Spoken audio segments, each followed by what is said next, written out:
Très heureux de vous retrouver pour ceux qui suivent cet enseignement, donc sur l'enlèvement de l'épouse, deuxième partie.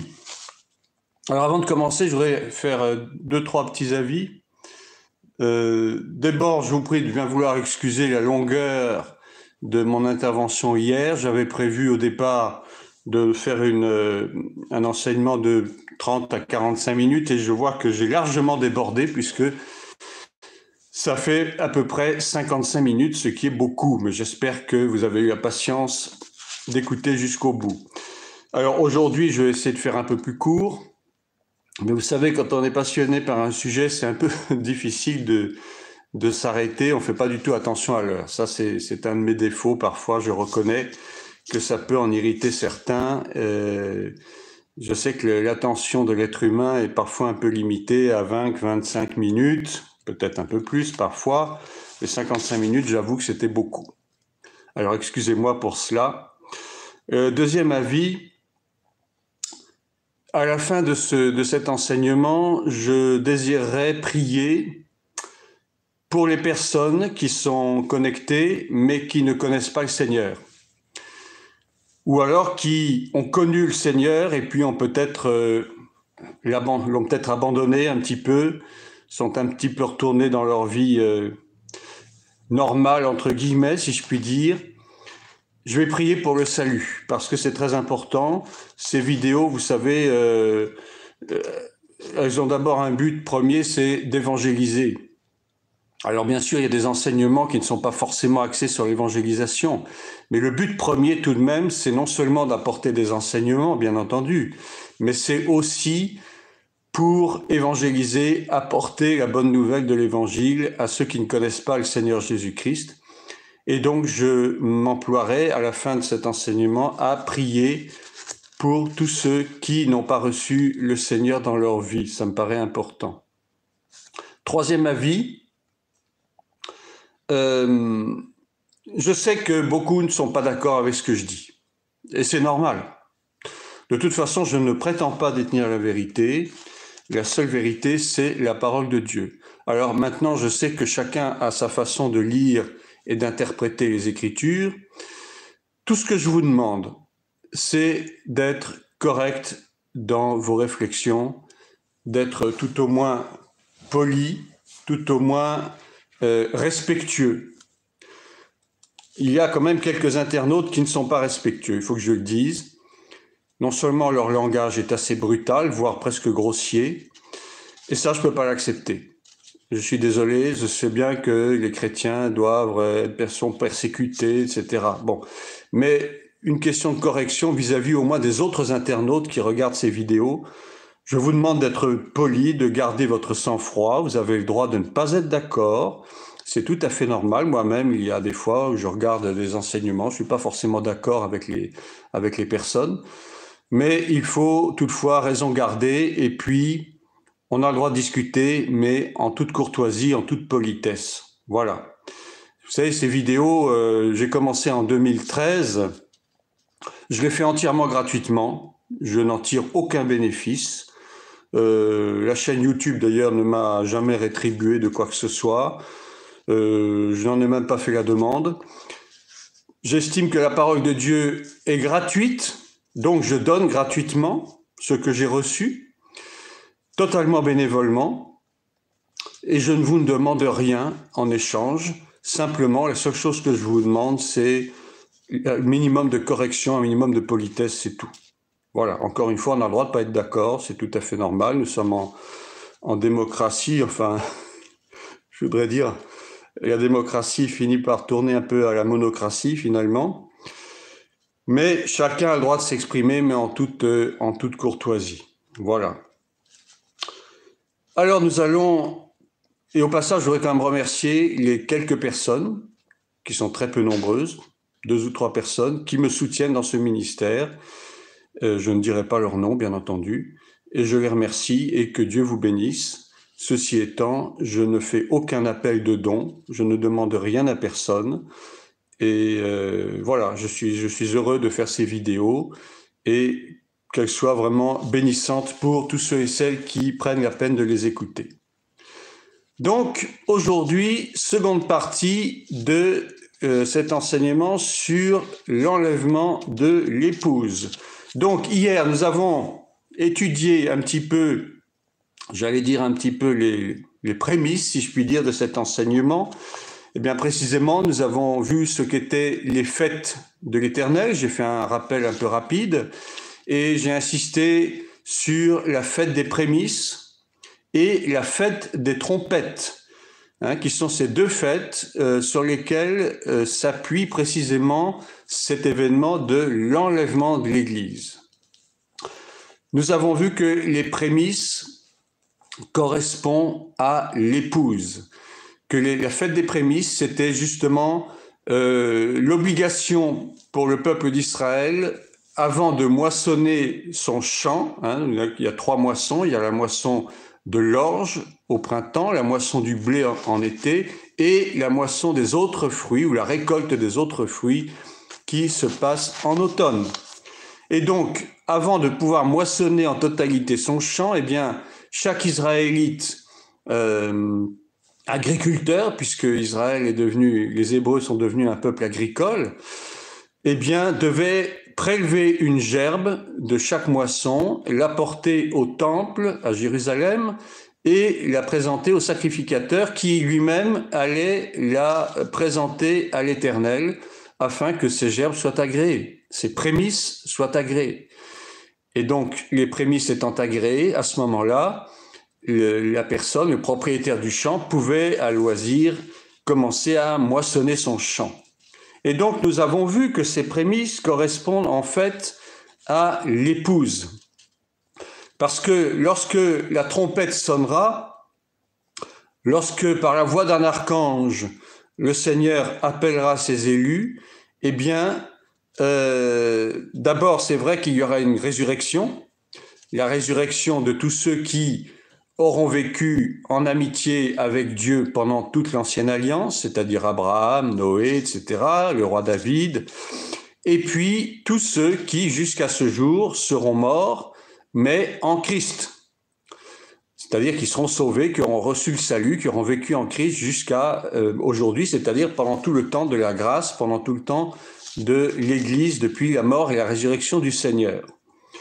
Donc, résurrection de toutes ces personnes, suivie pratiquement immédiatement de l'enlèvement, c'est-à-dire la transformation déjà dans un premier temps, la transformation du corps de ceux qui seront restés sur terre, qui donc ne seront pas décédés, transformation du corps, le corps revêtera donc l'incorruptibilité et l'immortalité, nous avons lu ce passage à ce sujet, et donc nous serons enlevés sur les nuées à la rencontre du Seigneur. C'est la parole de Dieu qui le dit, ce n'est pas moi, je n'ai rien inventé, et je vous ai donné tous les passages relatifs à cela. Nous avons 1 Thessaloniciens 4, versets 15 à 18, puis 1 Corinthiens 15, versets 51 à 52. Ce sont les deux versets clés par rapport à l'enlèvement. Alors, nous avons vu aussi quelles seraient les personnes qui seraient enlevées. Eh bien, il s'agit des vierges sages.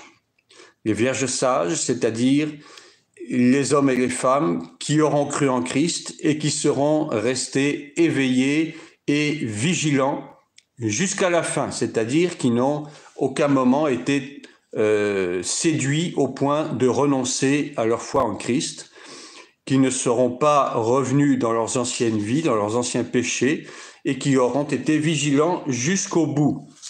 Ça, ce sont donc les vierges sages qui correspondent, si vous voulez, au blé de la moisson. Parce que nous avons toujours dans la parabole du blé et de l'ivraie, c'est Jésus lui-même qui nous l'enseigne, nous avons d'une part le blé et nous avons aussi l'ivraie.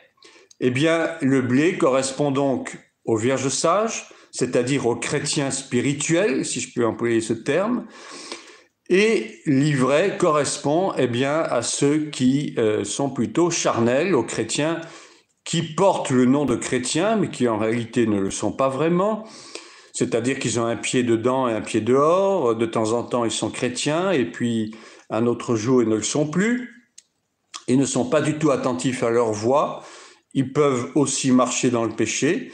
Et donc, ce sont ces chrétiens charnels qui correspondent à l'ivraie.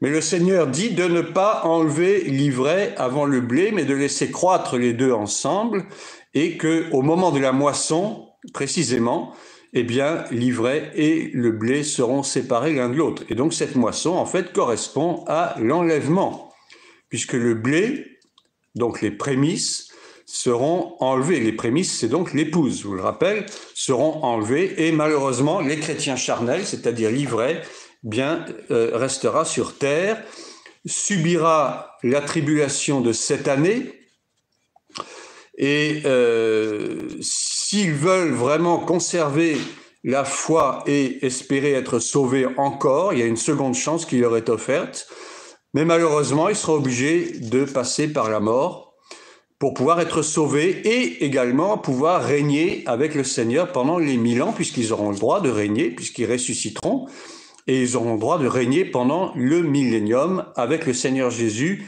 qui donc recevra son couronnement à Jérusalem en tant que roi de toutes les nations.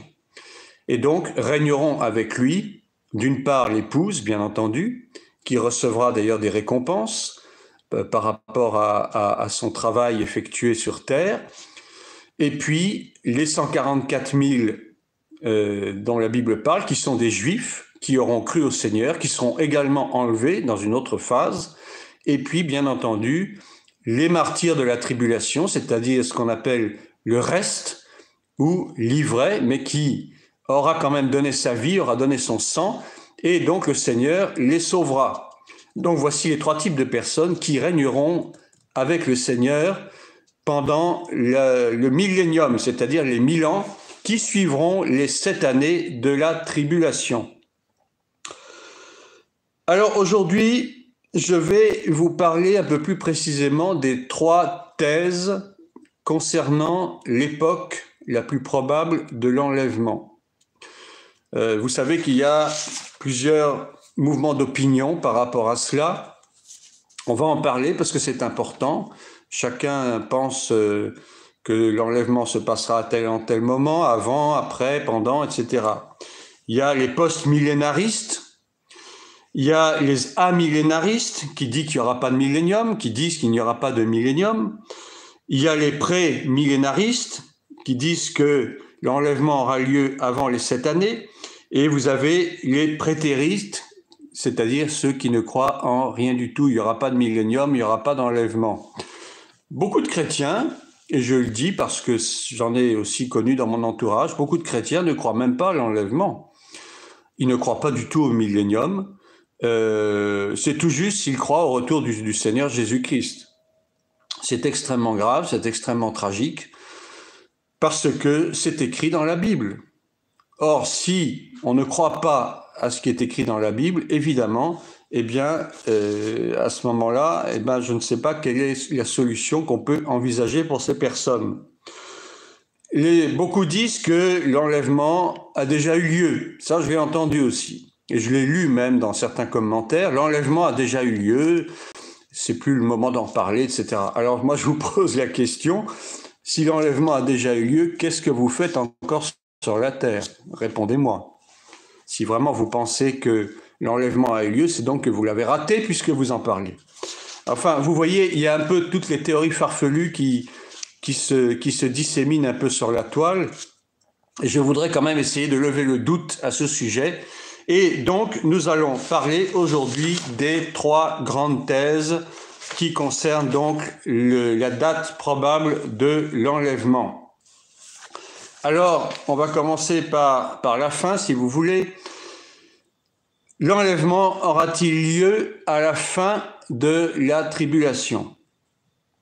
Il faut savoir quand même que la tribulation, c'est-à-dire les 7 années qui auront lieu à partir du moment où l'Antéchrist aura signé le traité de paix. Bon, tout ça, c'est des rappels, mais c'est bon de le faire en même temps, où l'Antéchrist, l'homme du péché, l'impie, comme l'appelle la Bible, va signer un traité de paix entre Israël et les nations islamo-arabes qui leur ont attaqué auparavant pendant la bataille de Gog et Magog. Cette guerre dont j'ai esquisser un petit peu le portrait, si vous voulez, qui aura lieu à un temps indéterminé, mais qui peut avoir lieu demain ou la semaine prochaine ou dans 3 mois, parce que ce sera une guerre éclair, sans aucun préavis, sans aucun avertissement. Et donc ces peuples, conduits par le roi du nord, de l'extrême nord d'Israël, c'est-à-dire le pays du septentrion, autrement dit la Russie, ainsi que la Chine d'ailleurs, j'avais oublié d'en parler, mais la Chine fera aussi partie, et la plupart des grands pays qui sont actuellement sous tendance de l'islam, c'est-à-dire la Turquie. Vous savez que la Russie protège beaucoup la Turquie, marche main dans la main. La Syrie, pareil, la Syrie est protégée par la Russie. Et puis bien sûr l'Iran, l'ancienne Perse qui a toujours été opposée farouchement et férocement à Israël. Nous aurons donc l'Iran. Nous aurons très certainement des pays d'Afrique, notamment le Soudan et la Libye. La Libye qui, depuis le printemps arabe, est devenue sous domination islamique, ainsi que l'Égypte et d'autres pays. Mais on ne parle pas trop de l'Égypte, on parle surtout donc de la Turquie, l'Iran, la Syrie, l'Irak, je ne sais pas, je ne crois pas. Mais enfin, peut-être, c'est possible, je n'ai pas de certitude là-dessus. Et puis donc, le Soudan et la Libye. Et donc, cette attaque aura lieu et le Seigneur Jésus mettra un terme très rapide à cette attaque par des moyens surnaturels et notamment des moyens climatiques, c'est-à-dire des pluies violentes, des grêles, des orages violents. Et donc, ce sera une défaite totale pour ces armées qui se sont liguées contre Israël. Et l'Antéchrist, avec son culot et son arrogance, prétendra que c'est lui qui aura mis fin, par je ne sais quel stratagème, à cette guerre et donc s'emploiera à vouloir signer un traité de paix entre Israël et ces nations qui leur ont attaqué par la vallée de Bazan, c'est-à-dire au nord d'Israël. Et donc, ensuite, à la suite donc de ce traité de paix, la première pierre du 3e temple sera posée en terre sur l'esplanade du temple. Et c'est à ce moment-là que, en fait, la suite viendra, je ne vous dis pas. Il faut savoir donc que les 7 années de tribulation commenceront à ce moment-là. Les tribulations, qu'est-ce que c'est? La tribulation, il s'agit de la grande tribulation qui est divisée en 2 périodes de 3 ans et demi. Pendant les 3 premières années et demie, il y aura ce qu'on appelle les guerres de l'Antéchrist, c'est-à-dire l'Antéchrist va vouloir guerroyer un peu partout dans le monde pour pouvoir obtenir l'allégeance de toutes les nations du monde. Et nous savons que le Club de Rome, qui est une société secrète, en 1968, a déjà émis un projet de division du monde en 10 biorégions, ce qu'il appelle des 10 biorégions qui, bibliquement parlant, correspondent aux 10 orteils de la statue du roi Nebuchadnezzar. Bon, je ne parlerai pas de cela aujourd'hui, certainement dans une prochaine vidéo, mais la statue de Nebuchadnezzar nous donne des indications précises par rapport aux différents royaumes, aux différents empires qui se sont succédés depuis Nebuchadnezzar, c'est-à-dire Nabuchodonosor, et jusqu'à aujourd'hui. Et nous savons que le dernier royaume, dont Daniel n'avait pas connaissance, le dernier royaume, en fait, ce sera l'Empire romain reconstitué. L'Empire romain, où, avec évidemment à sa tête l'Allemagne, et puis toutes les nations européennes, et l'Antéchrist surgira de cet empire romain reconstitué. Et enfin, les 10 orteils des pieds de la statue, donc ça c'était les 2 jambes de la statue, l'empire romain, parce qu'à l'époque il y avait l'empire romain d'Occident et l'empire romain d'Orient. L'empire romain d'Occident qui avait pour capitale Rome et l'empire romain d'Orient qui avait comme capitale Constantinople. Et ensuite, donc pour terminer la description de la statue, nous avons les 10 orteils de la statue qui représentent en fait les 10 biorégions qui seront édifiées, qui seront, si vous voulez, formées par l'Antéchrist et son gouvernement mondial, donc à ce moment-là. À la suite de quoi, il y aura divers jugements déjà de Dieu qui vont tomber sur la terre. Tout cela est décrit dans le livre d'Apocalypse. Et ensuite, pendant les 3 ans et demi qui suivront, la deuxième partie de la grande tribulation, il y aura à ce moment-là une vraie guerre dirigée contre les croyants, contre ceux qui seront restés sur terre, avec des massacres, avec des martyrs, avec des abominations.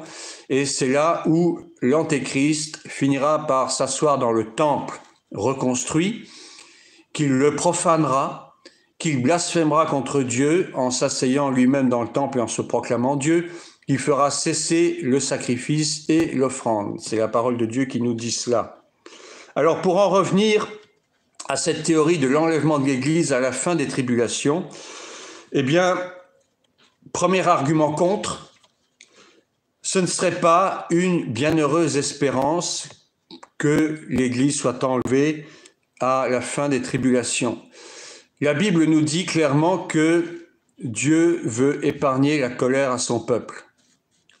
Alors si l'Église doit passer par la grande tribulation, je doute fort qu'il y en ait beaucoup après qui soient enlevés à la fin de la grande tribulation. Dieu ne nous a pas destinés à la colère, la parole de Dieu nous le dit. Et il y a dans le livre de Tite, au chapitre 2, que je recherche tout de suite, l'épître à Tite. Excusez-moi un instant. Tite, chapitre 2, verset 13, qui nous dit « En attendant la bienheureuse espérance et la manifestation de la gloire du grand Dieu et de notre Sauveur Jésus-Christ, qui s'est donné lui-même pour nous, afin de nous racheter de toute iniquité et de se faire un peuple qui lui appartienne, c'est-à-dire l'épouse, purifié par lui et zélé pour les bonnes œuvres. » Vous voyez, il s'agit donc, l'enlèvement de l'Église, de l'épouse, est donc une bienheureuse espérance. Ensuite, deuxième argument contre cette thèse, eh bien tout simplement, lorsque nous lisons le livre d'Apocalypse, entre le chapitre 4 de l'Apocalypse jusqu'au dernier chapitre, c'est-à-dire le chapitre 22, il n'est pas un seul verset qui parle de l'Église, comme si l'Église n'existait plus.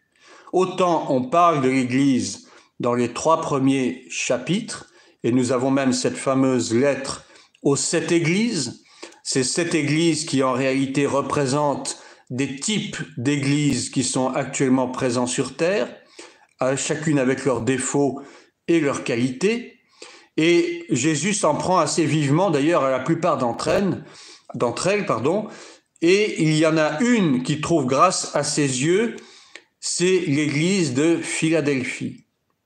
L'église de Philadelphie qui est peut-être faible en puissance, mais qui a gardé la parole jusqu'au bout.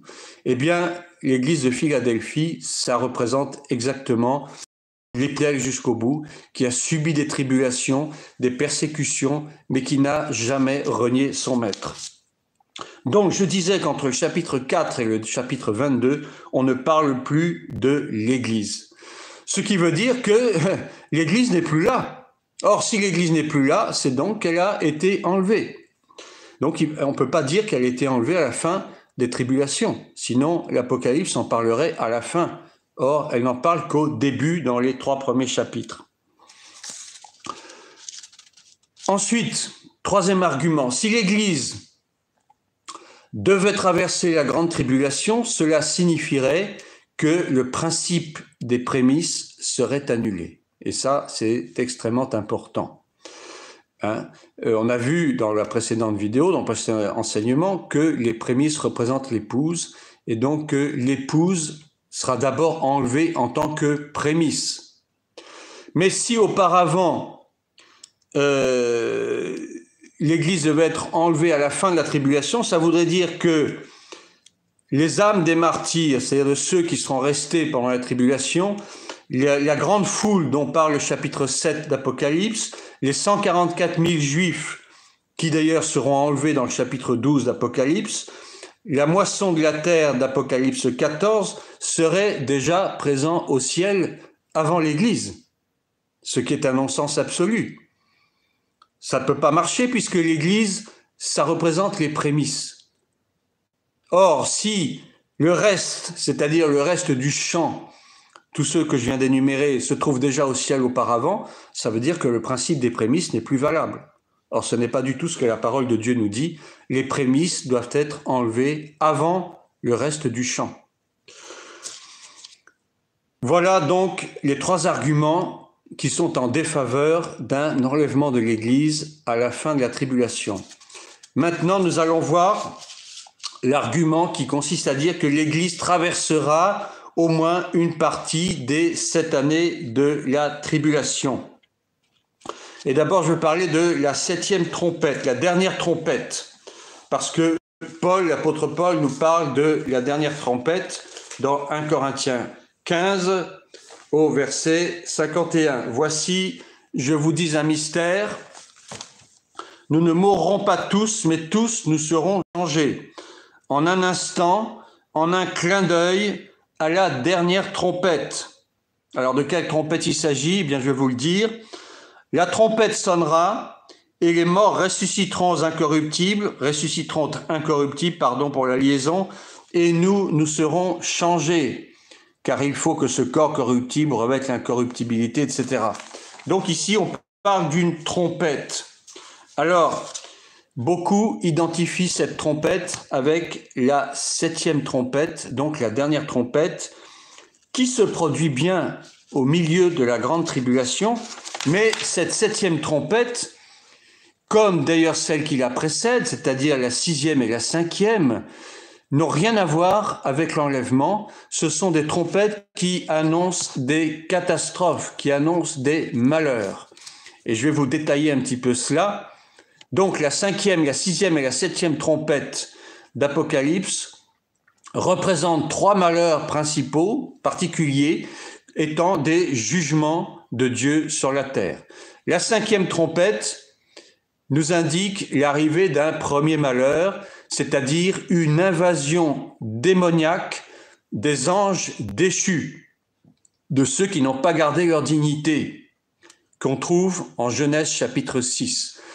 Vous savez qu'en Genèse chapitre 6, nous n'allons pas le lire, mais je vous le rappelle brièvement, en Genèse chapitre 6, il y a eu, des accouplements entre des anges déchus, ce qu'on appelle les fils de Dieu, mais ce ne sont pas ceux que l'on croit, des fils de Dieu, des anges déchus qui sont venus s'accoupler sur terre avec les filles des hommes.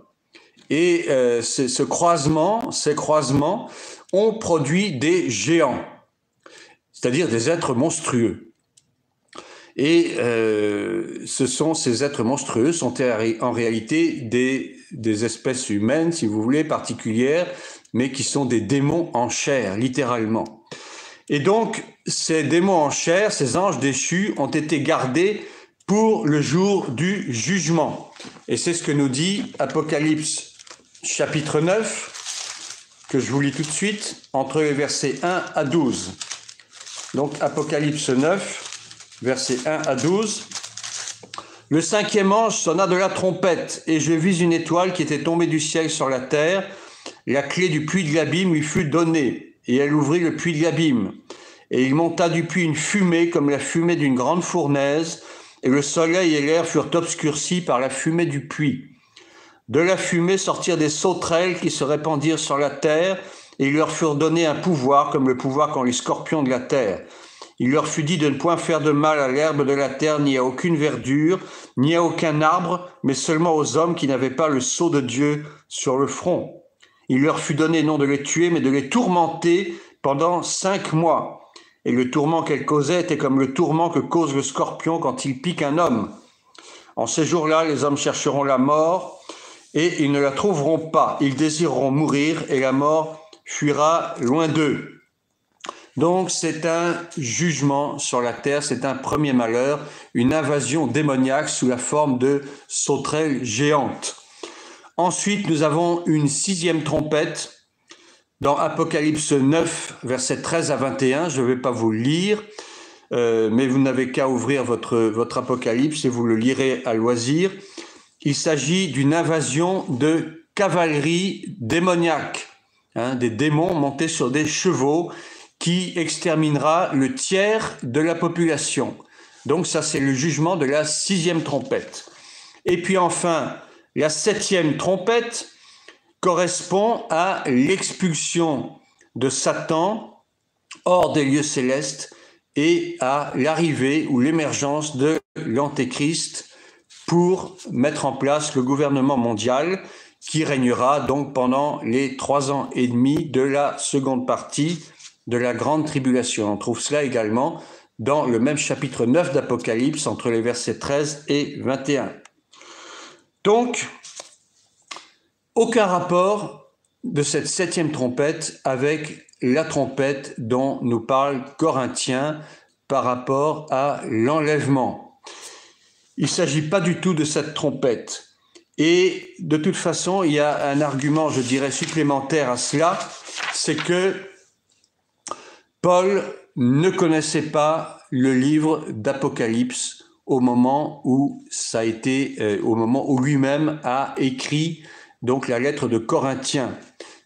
Le livre d'Apocalypse a été donc écrit par l'apôtre Jean en l'an 95 à peu près, tandis que la lettre aux Corinthiens de Paul date des années 56, ce qui nous prouve que l'apôtre Paul n'avait aucune connaissance de ces 7 trompettes qui correspondent donc à des châtiments divins, et par conséquent, la dernière trompette dont il parle n'a strictement rien à voir. Donc dans 1 Thessaloniciens 4, versets 15 à 18, il nous est dit qu'au son de la trompette de Dieu, la trompette de Dieu, eh bien, les morts ressusciteront en premier, et nous, ensuite, qui serons restés sur terre, nous serons changés et nous serons enlevés, comme nous l'avons déjà dit. Il s'agit donc d'une trompette, mais qui n'est pas celle de d'Apocalypse 9, de la 7e trompette. En réalité, il y aura bien 2 sonneries de trompette différentes, à quelques dixièmes de seconde d'intervalle.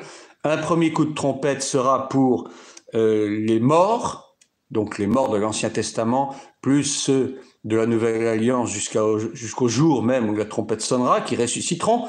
Et un deuxième coup de trompette qui se produira tout de suite après, où nous serons changés, nous serons incorruptibles et nous serons enlevés sur les nuées.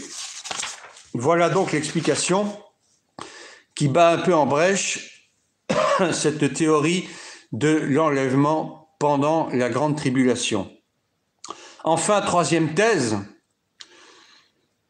l'enlèvement aura lieu au tout début de la grande tribulation. Alors, premier argument que je vous ai déjà expliqué tout à l'heure, les enfants de Dieu ne sont pas destinés à la colère de l'agneau. Et ce qui nous est dit dans 1 Thessaloniciens 1, verset 10, mais ils sont appelés à acquérir le salut qui est donné gratuitement par Dieu. Alors, dès que on parle des sceaux, les fameux sceaux qui seront brisés, en Apocalypse 6, 17, on reconnaît que la colère de Dieu est déjà là. Ensuite, il est dit dans 2 Corinthiens 6, verset 2, c'est donc l'apôtre Paul qui parle toujours, que les saints, c'est-à-dire nous qui aurons été enlevés, nous participerons au jugement du monde. Donc, si l'on doit juger le monde et participer au jugement, eh bien, il faut bien qu'au préalable, l'épouse ait été enlevée. Sinon, comment est-ce que ça pourra se faire? 3e argument, donc ça correspond au chapitre 3 d'Apocalypse par rapport à l'église de Philadelphie, qui représente l'église des rachetés, c'est-à-dire ceux qui ont suivi le Seigneur jusqu'au bout et qui ne se sont pas laissés attraper par la séduction de la puissance, la séduction des richesses. Nous serons gardés pendant cette période.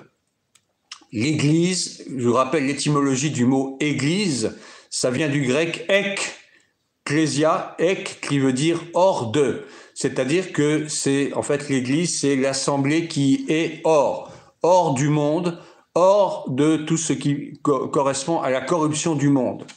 Donc, Dieu ne nous a pas destinés à la colère. Voilà, ça c'est très important de le comprendre. Ensuite, 4e, dans Luc chapitre 21, verset 36, c'est Jésus qui parle. il nous montre même la possibilité d'échapper à cette période troublée, cette période de grand trouble sur la terre. Et donc, la seule façon pour l'Église d'échapper à cela, eh bien, c'est l'enlèvement. Encore une fois, si l'Église devait attendre les 7 années de la tribulation pour être enlevée, eh bien, je vois pas très bien l'intérêt il resterait pas grand monde à la fin, je peux vous le dire. Ensuite, cinquièmement, toujours le principe des prémices, dont j'ai parlé déjà, par rapport à Lévitique 23, verset 10. C'est donc le peuple hébreu qui a reçu le principe des prémices, parce qu'on ne peut pas moissonner le champ sans avoir d'abord prélevé les prémices pour les offrir à l'Éternel, afin qu'elles soient agréées. Donc, en réalité, quand aura lieu l'enlèvement? Eh bien, l'enlèvement, il aura lieu exactement au moment où la pierre du 3e temple de Jérusalem sera posée. Pourquoi? Eh bien parce qu'il est dit dans 2 Thessaloniciens chapitre 2, que je vous ai déjà lu hier, mais que je veux bien vous relire. 2 Thessaloniciens chapitre 2, qui nous dit ceci. Pour ce qui concerne l'avènement de notre Seigneur Jésus-Christ et notre réunion avec lui, nous vous prions, frères, de ne pas vous laisser facilement ébranler dans votre bon sens et de ne pas vous laisser troubler soit par quelque inspiration, soit par quelques paroles ou par quelques lettres qu'on dirait venir de nous, comme si le jour du Seigneur était déjà là. Que personne ne vous séduise d'aucune manière, que personne ne vous séduise d'aucune manière. Or, nous savons que la séduction bat son plein dans les temps où nous vivons, car il faut que l'apostasie soit arrivée auparavant et qu'on ait vu paraître l'homme du péché, le fils de la perdition.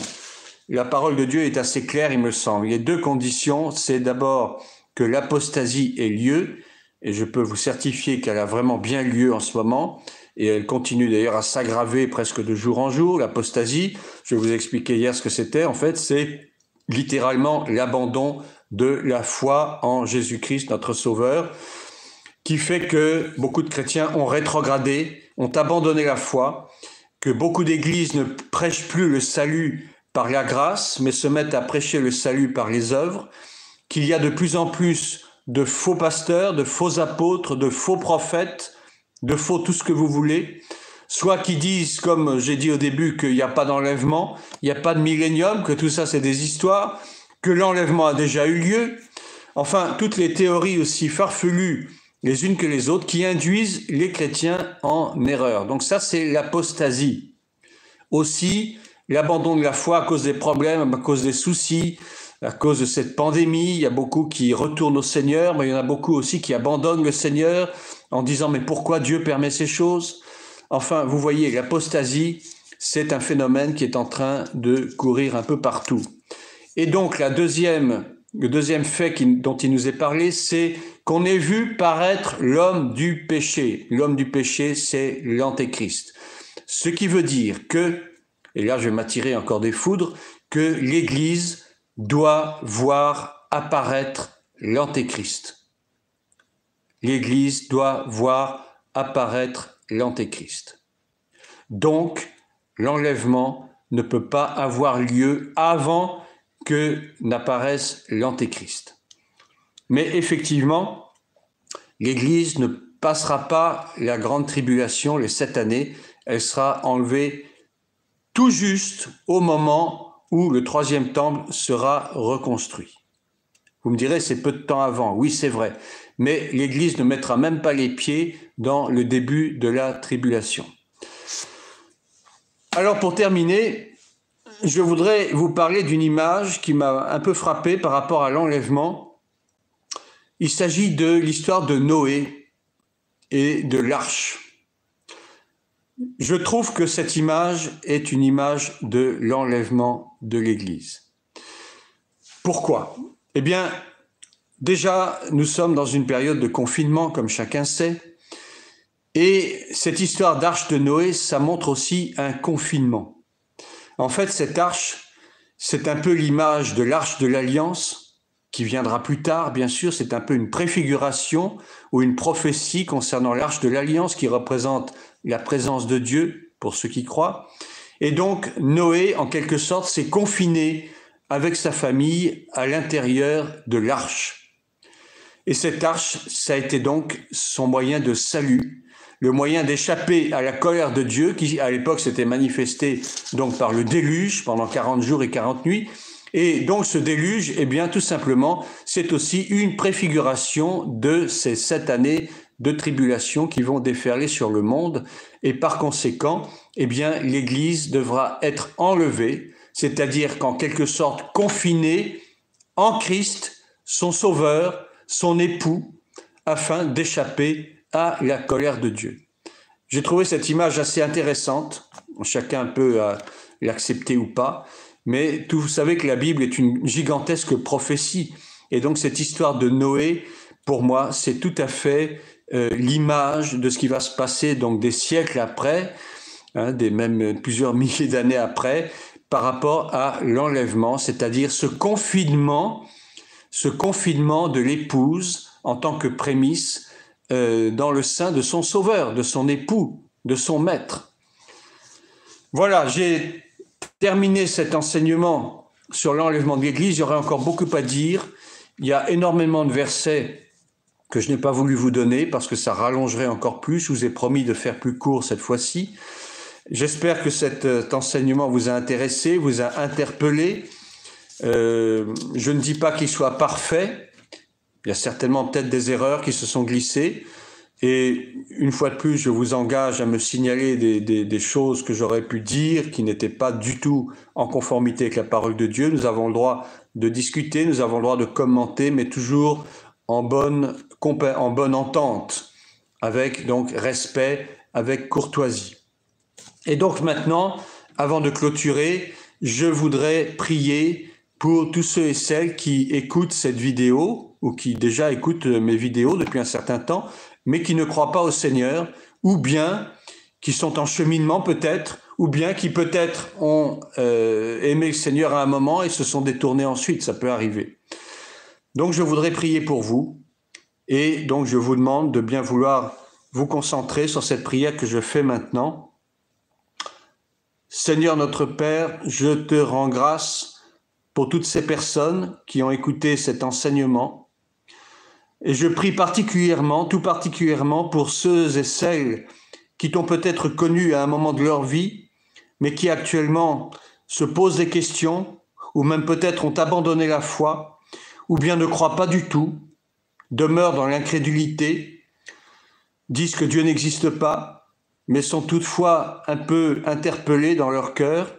Et je prie pour ces personnes, et Seigneur, je prie que ces personnes puissent revenir à toi de tout leur cœur. Seigneur Jésus, nous savons que tu es mort et ressuscité pour l'humanité tout entière, que le plan parfait de Dieu notre Père, c'est que tous les hommes soient sauvés et parviennent à la connaissance de la vérité. Alors je prie pour toutes ces personnes qui ont renoncé à te suivre ou qui ne te connaissent pas, afin que la vérité puisse entrer dans leur cœur grâce à ces enseignements. Je prie que les écailles tombent de leurs yeux et que, enfin, ils puissent te consacrer leur vie pour t'aimer, pour te connaître et pour te servir. Merci Seigneur, au nom puissant de Jésus-Christ de Nazareth, j'ai prié. Soyez tous bénis. Que le Seigneur nous garde dans ces temps difficiles, dans ce temps de confinement. Profitons de ce temps de confinement précisément pour, nous fortifier davantage, pour apprendre à connaître davantage de notre Dieu, pour nous réfugier davantage dans la prière, parce que je pense que c'est un moment privilégié que le Seigneur donne à son Église pour lui permettre de mieux se préparer encore pour ce grand jour où la trompette retentira et où, à la voix d'un archange, nous partirons sur les nuées à la rencontre de notre époux, de notre Seigneur et Sauveur. Voilà, j'ai donc terminé cet enseignement. Nous aurons un prochain enseignement dans les jours qui viennent et je vous parlerai plus précisément de qui est l'Antéchrist. Qui est ce personnage un peu obscur quelles sont les préfigurations que la Bible nous donne par rapport à ce personnage, quels sont ses attributs, quels sont ses j'allais dire, ses traits de caractère dominants, qu'est-ce qu'il viendra faire et surtout, d'où vient-il? D'où vient-il? Est-ce qu'il vient d'un pays particulier, d'une région particulière? Vous saurez tout cela en suivant donc ce prochain enseignement sur qui est l'Antéchrist. Que Dieu vous bénisse, je vous souhaite une agréable fin de journée en ce dimanche 26 avril 2020 et donc rendez-vous pour une prochaine vidéo.